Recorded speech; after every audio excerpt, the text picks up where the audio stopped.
Hello दोस्तों, स्वागत है आप लोगों का मेरे YouTube channel Shri art gallery में। दोस्तों, सर्वप्रथम हम लोग टेस्ट 7 के जो क्वेश्चन आप लोगों के बीच में प्रोवाइड किए गए थे टेस्ट के रूप में, सर्वप्रथम मैं उन क्वेश्चनों को बारी बारी से सॉल्व करूंगा। जो भी कैंडिडेट इस टेस्ट में इन्वॉल्व हुए थे, आप लोग कृपया अपने क्वेश्चनों को मिला लें। जिनके क्वेश्चन सही हैं वो बहुत बहुत धन्यवाद, और जिन स्टूडेंटों के क्वेश्चन सही नहीं हैं, प्लीज़ आप लोग गौर से उन क्वेश्चनों को लर्न करिएगा। दोस्तों, जो टेस्ट नंबर 7 का पहला क्वेश्चन आप लोगों के बीच में प्रेजेंट किया गया था, क्वेश्चन था कि ललित कला के लिए कौन सा शब्द प्रयोग किया जाता है, और आप लोगों के बीच में 4 ऑप्शन दिए गए थे: चारुकला, कारुकला, कौशल या आलेखन। तो आप लोगों को बताना चाहते हैं कि क्वेश्चन नंबर फर्स्ट का जो राइट आंसर हो जाएगा वो हो जाएगा फर्स्ट, चारुकला।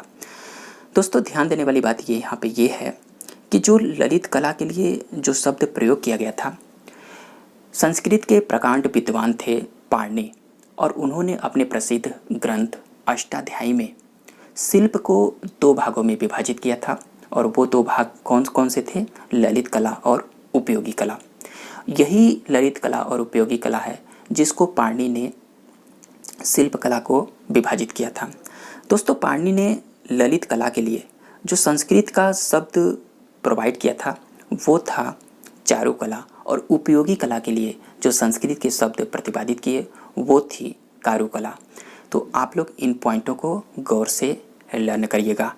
तो क्वेश्चन नंबर फर्स्ट का जो राइट आंसर हो जाएगा वो हो जाएगा फर्स्ट, चारुकला।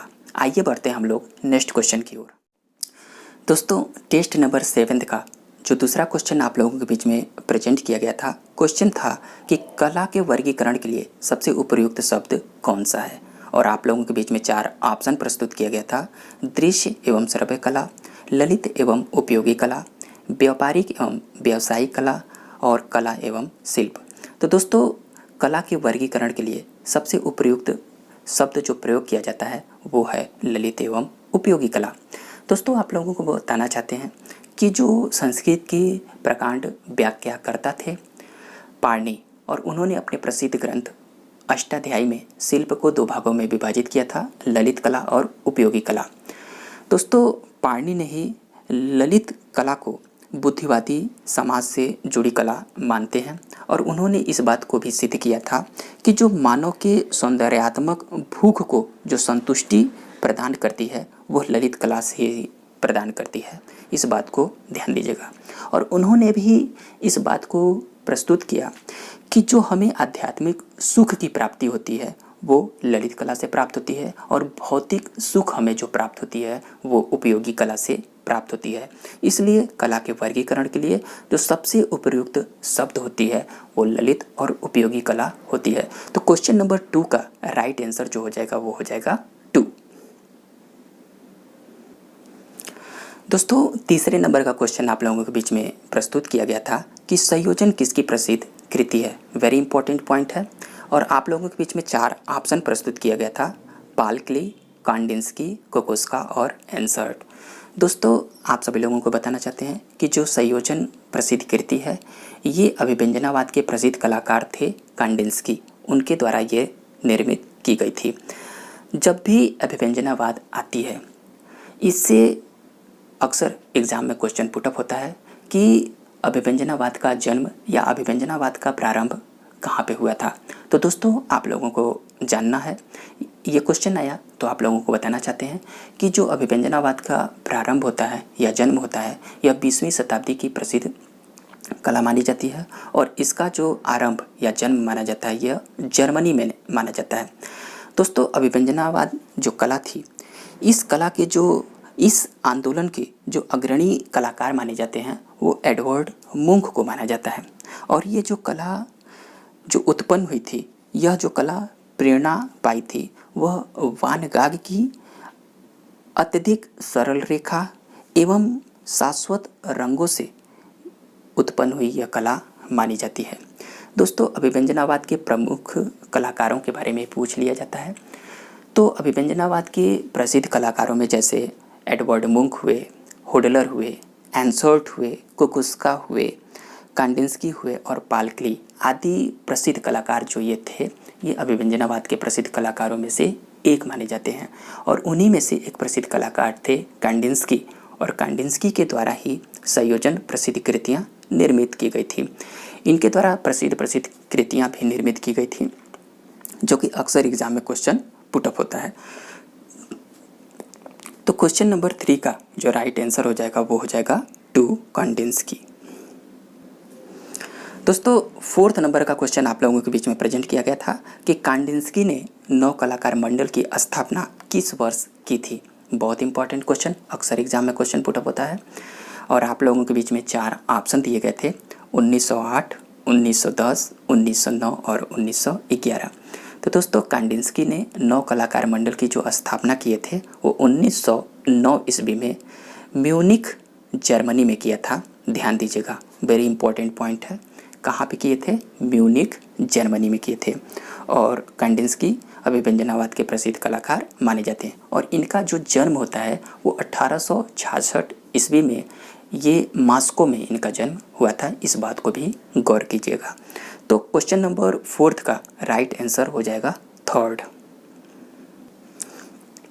टेस्ट नंबर 7 का जो 5th नंबर का क्वेश्चन पुटअप किया गया था, क्वेश्चन था कि वाटर लिली, जिसको हम कुमुदनी के फूल के नाम से भी जानते हैं, श्रृंखला में कुल कितने चित्र थे। आप लोगों से क्वेश्चन पुटअप किया था और आप लोगों के बीच में ऑप्शन था 20, 25, 28 और 30।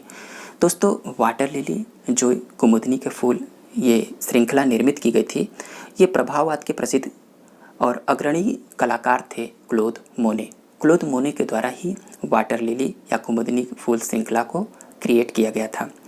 और मोने ने इस कृति को 1919 ईस्वी के आसपास निर्मित किया था और यह मोने के प्रसिद्ध कृतियों में से एक मानी जाती है। दोस्तों इस कृति को मोने ने ऑयल कलर में कैनवास पर निर्मित किया था, इस बात को ध्यान दीजिएगा। दोस्तों ये जो एक सीरीज़ थी क्लोद मोने के द्वारा निर्मित की गई थी और इसमें क्लोद मोने के जो चित्रों की कुल संख्या थी वो थी 28। ध्यान दीजिएगा। तो क्वेश्चन नंबर 5 का राइट आंसर जो हो जाएगा वो हो जाएगा 3rd। तो ये आप लोगों के बीच में मैंने टेस्ट नंबर 7 के जो क्वेश्चन प्रोवाइड किए गए थे उनके आंसर मैंने आप लोगों के बीच में प्रस्तुत किया। अगर किसी भी क्वेश्चन में आप लोगों को डाउट हो तो अपने कमेंट बॉक्स में आंसर प्रोवाइड कर सकते हैं। आइए हम लोग बढ़ते हैं अगले क्वेश्चन की ओर। दोस्तों टेस्ट नंबर 8 का जो पहला क्वेश्चन आप लोगों के बीच में प्रेजेंट किया गया है, क्वेश्चन है कि उस शैली का नाम जो भव्य शास्त्रीय कला के पुनर्जन्म के रूप में जानी जाती है। ध्यान से इस क्वेश्चन को नोट करिएगा और इसके क्वेश्चन के आंसर बहुत ही केयरफुली कमेंट बॉक्स में प्रोवाइड करिएगा।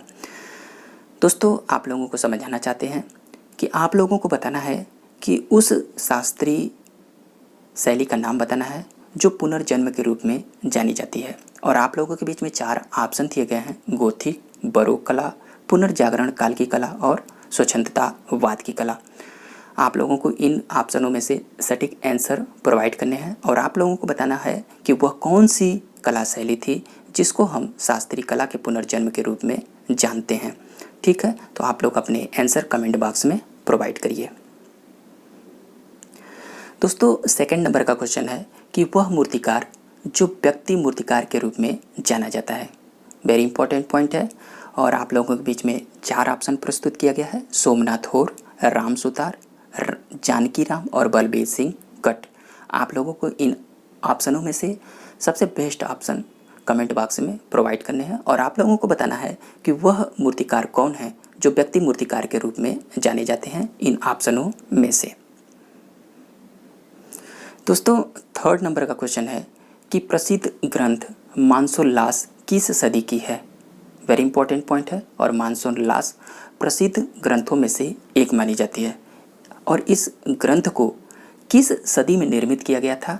आप लोगों को इसके आंसर प्रोवाइड करने हैं और आप लोगों के बीच में 4 ऑप्शन दिए गए हैं, 10वीं सदी, 12वीं सदी, 13वीं सदी या 14वीं सदी।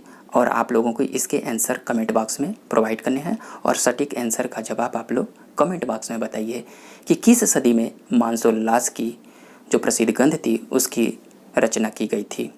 ठीक है दोस्तों, 4th नंबर का क्वेश्चन है कि कंधार को जाना जाता है कंधार एक बहुत ही प्रसिद्ध स्थान है और आप लोगों को बताना है कि कंधार को किस रूप में जाना जाता है।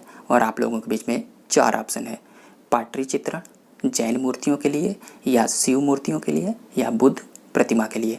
इनमें से आप लोगों को सटीक आंसर को प्रोवाइड करना है कि कौन सा बेस्ट ऑप्शन होगा, कंधार किसके लिए प्रसिद्ध है और किसके लिए जाना जाता है। ठीक है दोस्तों, टेस्ट नंबर 8 का 5th नंबर का क्वेश्चन है कि प्रसिद्ध पुस्तक कर्णसुंदरी के रचनाकार हैं। आप लोगों को बताना है कि कर्णसुंदरी के रचनाकार कौन हैं और आप लोगों के बीच में 4 ऑप्शन दिया गया है, धनपाल, सोमेश्वर, बिल्हड़ या बारभट्ट। बेस्ट ऑप्शन आप लोगों को कमेंट बॉक्स में प्रोवाइड करने हैं।